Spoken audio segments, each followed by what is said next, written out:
Hi class, my name is Jake Thompson, and today I'm going to be talking to you all about the harmful effects of seed oils and what we can do. So imagine walking into a grocery store and picking up a granola bar that claims to be heart healthy, when in reality it's loaded with seed oils that have been linked to inflammation, obesity, and chronic illness.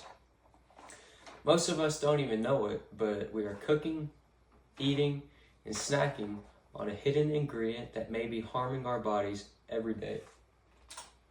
Hopefully this focuses, but according to the USDA, the average American consumes over 50 pounds of vegetable oils a year. That's more than we consume of beef, chicken, or butter. And yet, most of us have no idea what these oils are doing to our bodies. Today, I want to share with you how seed oils became so common, what the science says about their risk, and how a single policy can help us all make better decisions. We are unknowingly consuming unhealthy oils daily, and it's taking a serious toll on our bodies. Seed oils like canola, soybean, corn, and sunflower are highly processed and high in omega-6 fatty acids, which in excess cause inflammation. According to a 2020 review in Nutrients, chronic inflammation is linked to a heart disease, obesity, and even cancer. So here's how it works. Omega-6 isn't that bad in moderation, but when it dominates our diet, as they do in most processed foods, they throw your body all out of balance. And according to Harvard Health, our omega-6 to omega-3 ratio should be about 4-1, but the modern American diet is closer to 16-1, which is way off. And this isn't theoretical. Dr. Kate Shanahan, a biochemist and former team nutritionist for the Los Angeles Lakers, called seed oils the single worst ingredient in the American diet. She argues they damage our cells at the mitochondrial level, affecting everything from skin to brain function. And here's where it gets even more concerning. These oils are showing up in our school lunches. Oh, this is a Cliff Bar? You think it's healthy? Well, if you don't know, that says soybean and sunflower oil, which is a very toxic oil. But let's move on to the school lunches. According to a 2023 investigation by the New York Times, most U.S. public schools use ultra-processed cooking oils, mainly soybean and canola oil, in everything from pizza crust to chicken nuggets and vegetables. Yeah, the vegetables are bad too, very processed. These meals are federally funded and designed to meet calorie and budget goals, but not necessarily health goals. If we look at this plate here, we got a hot dog, which is probably the most processed food you can get. Jell-O, which is very bad. Fried tater tots, probably cooked in, like I said, canola oil, sunflower oil, soybean oils, probably peas. But that means children who are still developing are being fed high amounts of inflammatory oils every school day.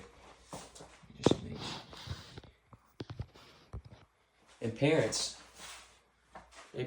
often don't even know because there's no detailed labeling in cafeterias or on district menus.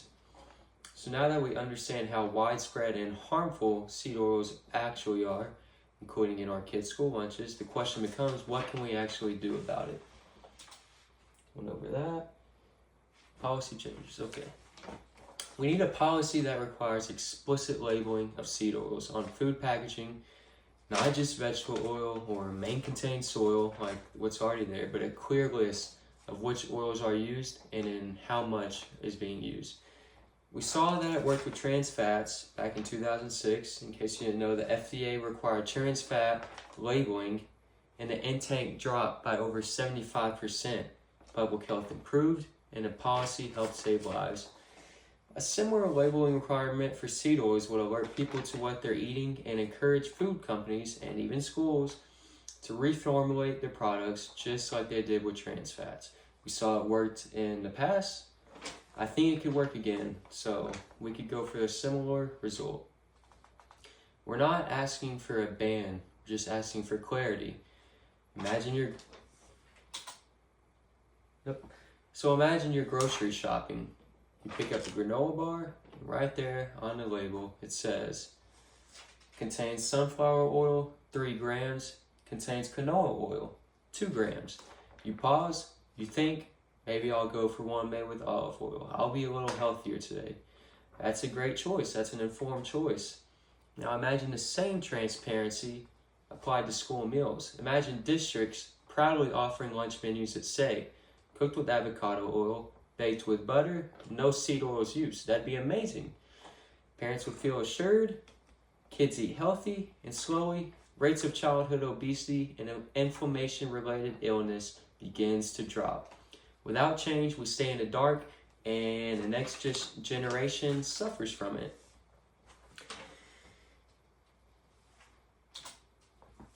We can no longer ignore the hidden danger in our pantries or in our kids' cafeterias. Mandatory labeling of seed oils is practical, fair, and effective step towards improving public health. Here's what I'm asking that y'all could do. So read the labels. Just make a healthier choice next time you go to the grocery store.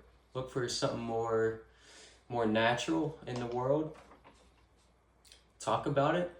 Talk about it with your friends. Tell your family, just like I'm doing with y'all right now. I'm trying to inform y'all and maybe save some lives. Hopefully I do. You can support policy change. Contact your representatives. Share petitions. Back movements that demand food transparency, especially in schools. We deserve to know what we're eating, and our kids definitely deserve it. Let's stop blindly consuming these toxic oils and start fueling ourselves better in our bodies, and especially our future. Thank y'all for y'all's time. I hope y'all learned something. Have a good